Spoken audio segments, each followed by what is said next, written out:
अक्रूर जी को कंस इस बात के लिए मनाता है कि तुम किसी भी तरह से कृष्ण को मथुरा में ले आओ ताकि मैं उसे बालक का वध कर सकूं, लेकिन अक्रूर जी इसके लिए मना कर देते हैं। वे कहते हैं कि यदि वह बालक नंद का है तो भी मैं उस निर्दोष की हत्या का पक्ष नहीं ले सकता, और यदि वह सच में ही वसुदेव की 8वीं संतान है तो उनकी 8वीं संतान की रक्षा करना मेरा धर्म है, क्योंकि कुमार वसुदेव मेरे स्वामी हैं। ऐसा कहकर अक्रूर जी वहां से चले जाते हैं। फिर कंस अपने सभी दरबारियों से चर्चा करता है। कंस चाणूर की ओर देखता है तो चाणूर कहता है, ये बहुत बुरा हुआ। इस चाल के असफल होने का अब ये अर्थ होगा कि हमारे शत्रु को हमारे न्योते का अर्थ समझ में आ जाएगा और अब वह हमारे इस जाल में नहीं फंसेगा। ये सुनकर एक दरबारी गोकुल पर आक्रमण करके नरसंहार की बात करता है, लेकिन चाणूर उसकी बात को काटकर कहता है, इससे जनविद्रोह हो जाएगा। मेरे विचार में अभी एक चाल और है। कंस कहता है, वो क्या? तब चाणूर कहता है कि मछली जाल में नहीं फंसे तो उसे जबरदस्ती जाल में डालने के कई तरीके हैं। फिर कंस पूछता है, कौन से? ये सुनकर चाणूर कहता है, आइए मेरे साथ महाराज, मैं बताता हूँ। चाणूर कंस को कारागार में ले जाता है। कंस वहां पहुंचकर देवकी से कहता है कि मैं तुमसे एक प्रश्न पूछने आया हूँ और यदि तुमने झूठ बोला तो आज तुम दोनों के प्राण नहीं बचेंगे। मैंने पहले भी एक बार वसुदेव से यही प्रश्न पूछा था, जिसके उत्तर में इन्होंने केवल मौन धारण कर लिया था, परंतु आज न झूठ से काम चलेगा और न मौन से। यदि सही उत्तर दिया तो कारागार से मुक्त कर दूंगा। फिर कंस वसुदेव जी से पूछता है, क्या ये कृष्ण नाम का बालक जो गोकुल में पल रहा है, क्या यही देवकी की 8वीं संतान है? ये सुनकर वसुदेव कहते हैं कि देवकी की 8 संतानें तो हुई नहीं, क्योंकि एक बार देवकी का गर्भपात हो गया था। ये सुनकर कंस फिर देवकी से पूछता है, देवकी तुम्हारा क्या उत्तर है? देवकी कहती है, जो इन्होंने कहा वही सत्य है। ये सुनकर कंस कहता है कि शब्दों के हेरफेर से झूठ सत्य में नहीं बदल जाता। तुम दोनों ही झूठ बोल रहे हो। शायद तुम जानते नहीं कि मुझे सत्य का पता चल चुका है। नारद ने स्वयं मुझे बताया कि कृष्ण तुम्हारा ही पुत्र है, और अब तुम बताओ कि क्या ये सत्य है? तब वसुदेव जी कहते हैं कि यदि देवर्षि नारद जी की बातों पर आपको पूर्ण विश्वास है तो देवकी के हाँ या ना कहने से क्या अंतर पड़ता है? ये सुनकर कंस कहता है कि अंतर पड़ता है, क्योंकि यदि तुम ये स्वीकार करते हो कि कृष्ण तुम्हारा ही पुत्र है तो तुम वचनबद्ध हो। तुम स्वयं ही उसे यहाँ बुलाकर मेरे हाथों समर्पित कर दो। आकाशवाणी के समय दिया हुआ वचन याद करो।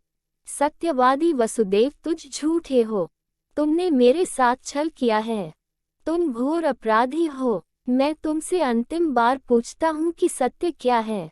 देवकी और वसुदेव दोनों मौन रह जाते हैं। तब कंस चाणूर और प्रेरी को बुलाकर कहता है कि वसुदेव को कारागार के अंधे कुएं में डाल दिया जाए और मेरे 10 गिनने तक यदि देवकी कृष्ण को बुलाकर मेरे हवाले करना स्वीकार न करे तो वसुदेव को जहरीले सांपों से भरे उस कुएं में गिरा दिया जाए। ये सुनकर देवकी घबरा जाती है। वसुदेव जी को घसीट कर ले जाया जाता है। तब देवकी रोने लगती है और कहती है, इनके प्राण मत लोग, मेरे ले लो। कंस बार बार पूछता है, तुम स्वीकार करती हो कि कृष्ण तुम्हारा ही पुत्र है? देवकी हर बार नहीं बोलती है। तब कंस कहता है, तो ठीक है। ऐसा कहकर कंस चाणूर को आवाज लगाता है। ये देखकर देवकी डर जाती है और कहती है, हाँ हाँ हाँ, मैं स्वीकार करती हूँ। मैं सच स्वीकार करती हूँ, कृष्ण मेरा ही पुत्र है भैया। ये सुनकर कंस प्रसन्न हो जाता है। उधर वसुदेव को कुएं में लटका दिया जाता है। तब कंस देवकी का हाथ पकड़कर लाता है। देवकी कुएं में झांकती है तो उसे कई सांप दिखाई देते हैं। देवकी कहती है, भैया अब तो दया करो। अब तो मैंने स्वीकार कर लिया है कि कृष्ण मेरा ही पुत्र है। यही तो तुम चाहते थे। अब तो तुम इन्हें छोड़ दो। ये सुनकर कंस कहता है, नहीं, इतने से काम नहीं चलेगा।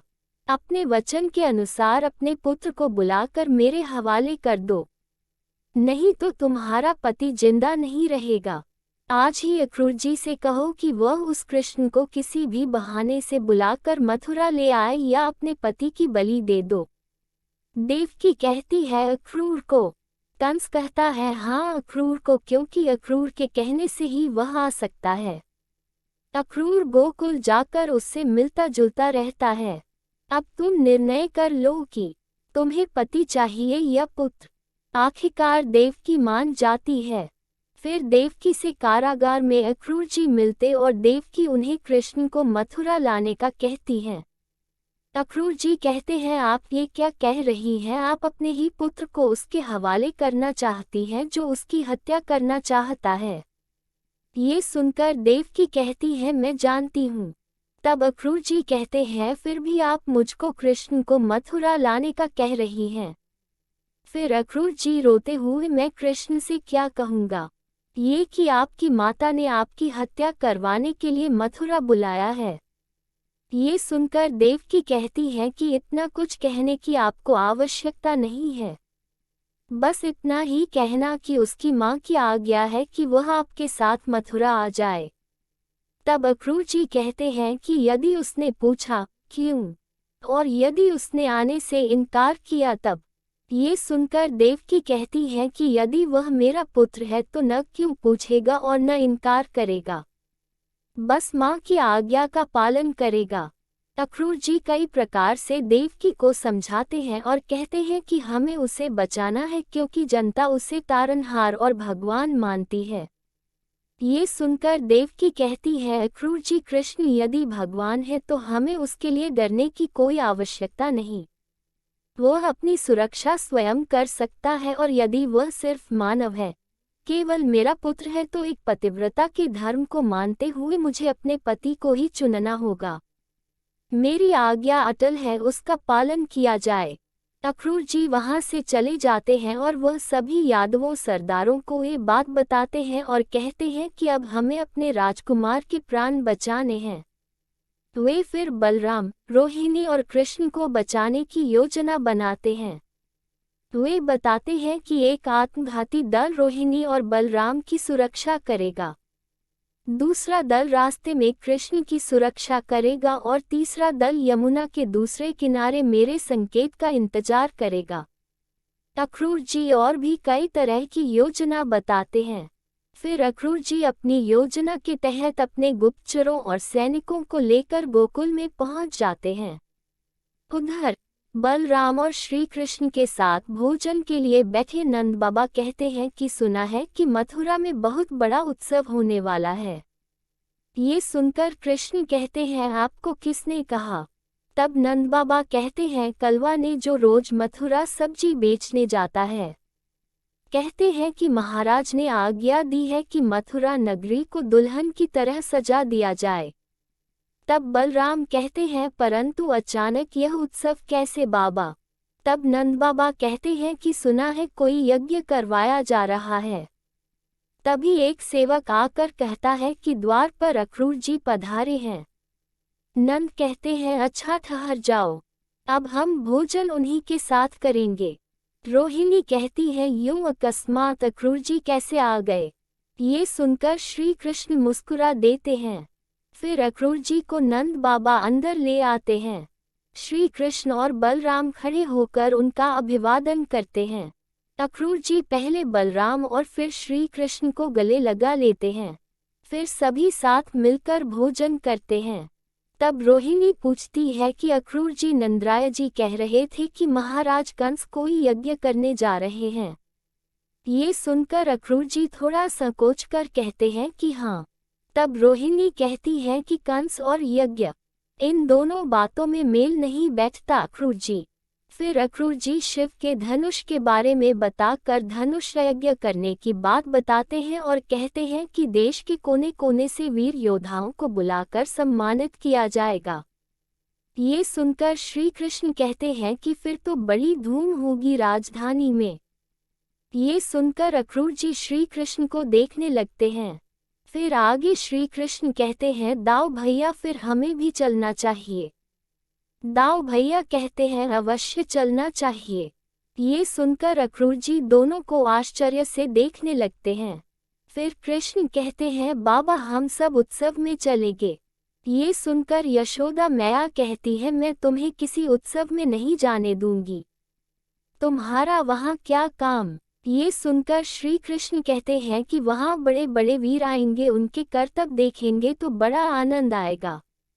ये सुनकर यशोदा मैया कहती है तुम कौन से बड़े वीर हो जो तुम्हें आनंद आएगा? वहाँ सब योद्धा लोग हाथों में अस्त्र लिए मदिरा में मस्त बाजार में घूमते रहेंगे और कौन जाने कब आपस में ही लड़ पड़े, इसलिए मैं तुम्हें नहीं जाने दूंगी। ये कहकर यशोदा मैया उठकर चली जाती हैं। तब श्री कृष्ण कहते हैं कि लो मैया ने तो सब बंटाधार कर दिया, बाबा अब आप ही मनाओ ना मैया को।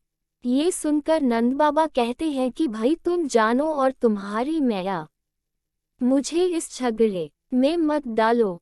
क्यों अक्रूर जी? अक्रूर जी सकपका कर कहते हैं हाँ बिल्कुल ठीक कहा आपने। ये सुनकर श्री कृष्ण अक्रूर जी से कहते हैं काका आप ही इन्हीं लोगों के साथ हैं। ये सुनकर अक्रूर जी कहते हैं कि भाई मैं क्या कर सकता हूँ। ये सुनकर नंद बाबा कहते हैं कि अब कोई कुछ नहीं कर सकता। ये सुनकर श्री कृष्ण रहस्यमयी मुस्कान छेड़ देते हैं। बाद में नंद बाबा अकेले में अक्रूर जी से पूछते हैं कि इस तरह अकस्मात आने का कुछ तो कारण होगा। तब अक्रूर जी कहते हैं कि नंद राय जी मैं एक न्योता लेकर आया हूँ। नंद बाबा पूछते हैं न्योता किसका? तब अक्रूर जी कहते हैं महाराज कंस का। ये सुनकर नंद राय जी शंका से घिर जाते हैं और कहते हैं महाराज कंस का? किसके लिए? ये सुनकर अक्रूर जी कहते हैं कृष्ण के लिए। तब नंदराय जी चौंक जाते हैं। फिर अक्रूर जी कहते हैं कि महाराज कंस ने कृष्ण को मथुरा बुलाया है। तब नंद बाबा कहते हैं कि महाराज को कृष्ण से मथुरा में क्या काम है? तब अक्रूर जी कहते हैं कि मथुरा के उत्सव में सारे वीर अपनी अपनी वीरता का प्रदर्शन करेंगे। महाराज कंस चाहते हैं कि कृष्ण भी उस अवसर पर आए। हो सकता है कि वो उसे उसकी वीरता के लिए सम्मानित करना चाहता हो। ये सुनकर नंदा बाबा घबरा कर कहते हैं कि रहने दे अक्रूर जी, उसे किसी सम्मान की आवश्यकता नहीं। यशोदा उसे कहीं नहीं जाने देंगी। तब अक्रूर जी कहते हैं कि परंतु उसे जाना होगा। ये सुनकर नंद बाबा थोड़ा क्रोधित होकर कहते हैं कि मगर क्यों? हम उसे नहीं भेजना चाहते, फिर क्यों जाना होगा? तब अक्रूर जी कहते हैं कि क्योंकि यह महाराज कंस की आज्ञा है। नंदराय जी ये राजाज्ञा है। ये सुनकर नंदराय जी कहते हैं कि और यदि हम उसे ना भेजे तो? अक्रूर जी कहते हैं तो राजाज्ञा भंग करने पर राजा के सैनिक की आ सकते हैं और मेरे विचार से राजा के सैनिक गोकुल के आसपास ही कहीं होंगे। देख रहे होंगे कि राजा की आज्ञा का पालन हो रहा है या नहीं। ये सुनकर नंदराय बेचैन हो जाते हैं और खड़े होकर कहते हैं ये कैसी आज्ञा है? ये तो अत्याचार है कि माता पिता के पूछे बिना किसी बालक को यूं जबरदस्ती उठा लिया जाए। तब अक्रूर जी कहते हैं कि महाराजा कंस ने यह आज्ञा कृष्ण के माता पिता से पूछकर ही दी है। ये सुनकर अक्रूर जी चौंकते हुए पूछते हैं माता पिता से पूछकर आज्ञा दी है? ये सुनकर अक्रूर जी हाँ में गर्दन हिला देते हैं। फिर नंदराजय जी कहते हैं परंतु हमसे तो किसी ने नहीं पूछा। तब अक्रूर जी खड़े होकर कहते हैं नंदराय जी कोई कोई सत्य बड़ा भयंकर और दुखदायी होता है। फिर अक्रूर जी नंद बाबा के कंधे पर हाथ ठोककर कहते हैं आप पुरुष हैं, कलेजा पत्थर का कर लीजिए और पूरी हिम्मत से इस सत्य को सुनिए। ये सुनकर नंदराय जी की अक्रूर जी को गौर से भयभीत होकर देखने लग जाते हैं। अक्रूर जी फिर कहते हैं इस सत्य को सुनिए कि कृष्ण आपका पुत्र नहीं है। ये सुनकर नंद बाबा जोर से चीखते हैं। अक्रूर जी और उनका हाथ अक्रूर जी की गर्दन की ओर बढ़ जाता है। दूसरे कक्ष में उनकी चीख सुनकर रोहिणी और यशोदा भयभीत होकर खड़ी हो जाती है। जय श्री कृष्ण।